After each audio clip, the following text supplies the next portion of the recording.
Hi guys, and welcome back to another episode of Uncut Reviews. I'm going to be reviewing Destruction AllStars today, and I'll tell you now that I've got some pretty strong opinions on it. Finton isn't here with me today, he's busy, but the gameplay you're seeing is him, so he's here in spirit, and if you think it's rubbish, you're right. He's really, really bad at the game. But anyway, I'm going to break the game down into some simple categories. Presentation, so visuals, overall style and personality of the game, as well as the audio. We've got gameplay, the most important part, obviously, the one that you're probably most interested in, and then just simply, should you buy it or not, which is obviously probably the second most important part for most people. So let's just start off with overall presentation. The game has a bright, vibrant color palette, which is great, but that's about all the praise I've got, which is a shame. The game looks really generic and has nothing special to it, if I'm honest, with things like lighting effects and damage models being really simple, which is just really disappointing for a next gen game. I was hoping to have some real variety in destroying cars and stuff, and that just wasn't really there. Finton really liked the cartoony art style. As he's not here, I'll just say a couple things that he threw in, but I didn't. I thought it was really boring and really generic.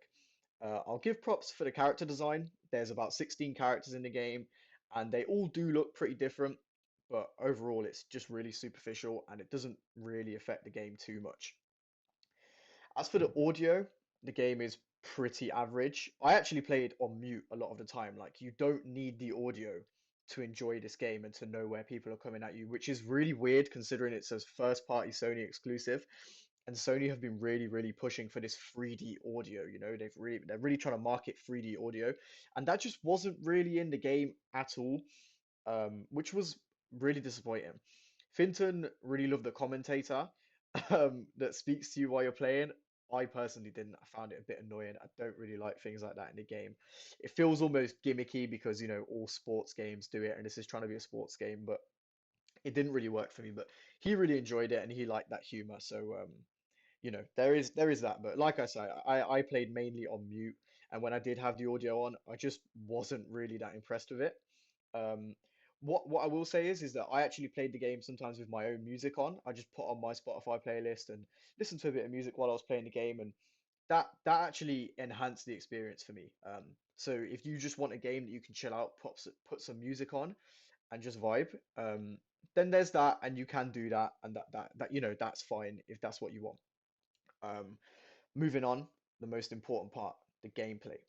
The main thing that you probably all want to know about. I have to be honest, there is a reason this game has launched on PS Plus for the first 2 months of its lifespan. The gameplay is just not worth that £70 entry fee that next gen games are charging. And the only reason to get this game is honestly because it's free with PS Plus. There are four game modes, but one is so unpopulated that despite trying to get into it multiple times, we simply just couldn't play it and test it out. We were in a party, we tried it, and it just wasn't happening for us. We couldn't get into this game mode. The main game mode you'll be playing, Mayhem, is pretty fun and simple and a good introduction to the controls, but it does get pretty old pretty quick. Game mode is 16 player, where you all just basically try and smash into each other and wreck the other's vehicles. And you also have the ability to jump out of your car and parkour around the arena to grab a new car, as well as crash or steal other people's cars, which is pretty fun. The out of car gameplay is actually more fun than when you're in the car, which is bad because the car combat, if you can call it that, is really basic and feels really trial and error rather than skill based, which is mad disappointing considering a vast majority of the time you're in that car. You use the right stick to dash forward and the right stick to dash left or right, and that is simply all the depth there is to it. This is pretty boring in Mayhem, and the one co-op mode that actually works, Carnado, which is the exact same mode, but instead of you versus everybody, you're on a team and it's 8 versus 8. I found this a bit too messy and uninteresting. Very often you're just going to crash into your teammates or they're going to crash into you, and it's just a bit frustrating and not very fun. But the best game mode is Gridfall. This is such a good game mode, and they should have led with this. You're really tested in this mode. Parts of the arena are falling apart and breaking all around you, and so the objective is to stay alive as long as possible and knock others out of the arena. This was great, and it really made you engage with all the mechanics and added some depth to the combat. as you had to make sure when you were dashing, you didn't throw yourself off the edge of the map. And it was really cool because, if your car did go over the edge, you could jump out and parkour back into the arena, and it just really felt like it was testing your skill. And you could probably hear that I'm quite excited about this mode. It was the one that me and Finton found most fun. But this one game mode simply isn't enough to save the game. And despite some cool features with the DualSense, like haptic feedback when you hit a car, the adaptive triggers offering more resistance when you try to go faster or slow down, and a really cool use of the trigger vibrating when you lose a wheel, there really isn't much innovation here. It's really uninteresting and boring, and that's such a shame because the game had potential to be cool.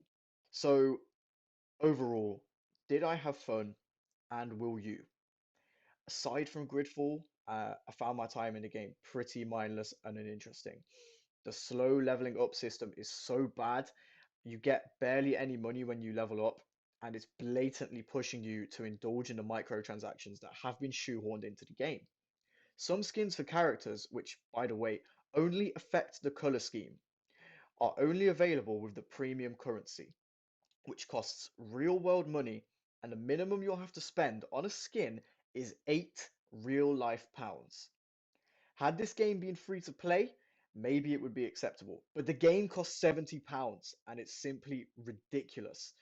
Yes, it is free at the moment with PS Plus for 2 months, but that doesn't change the fact that the microtransactions are egregious. And this game is not going to be free forever, guys. Like, it's only for 2 months. Don't be tricked into that. After these 2 months, it will go back to being a £70 game. The game is just simply not worth it. If you have a PS5 and access to PS Plus, I would urge you to download it simply because it's a free game and you can add it to your library and play for an hour or so before getting bored. It's not going to cost you anything and you can delete it when you're done. If you're thinking about spending money on this game though, please save your money. Do not bother. It is not worth it. The game is so average that I would usually score it a 5 out of 10. But because of the disgusting microtransactions genuinely making me angry, I'm going to lower it to a 4 out of 10. Please do not waste money on this game and wait for something better. Even as a PS Plus user, I just can't recommend the game because it is so bland and boring.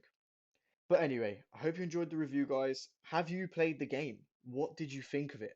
Were you thinking of getting it and you've now been put off? Let me know in the comments if you agree with me, or if you have played it and have a different opinion, please let me know if you think I'm completely wrong. What game would you like to see us review next time? Me and Finton love games. We'll go back to old games, we'll do brand new games, anything you guys want to see, we're more than happy to do. And if you enjoyed this, please leave a like, subscribe, and maybe share if you can. Really means a lot to us, and it's really, really helpful. Thank you again for listening, and we can't wait to see you again next time.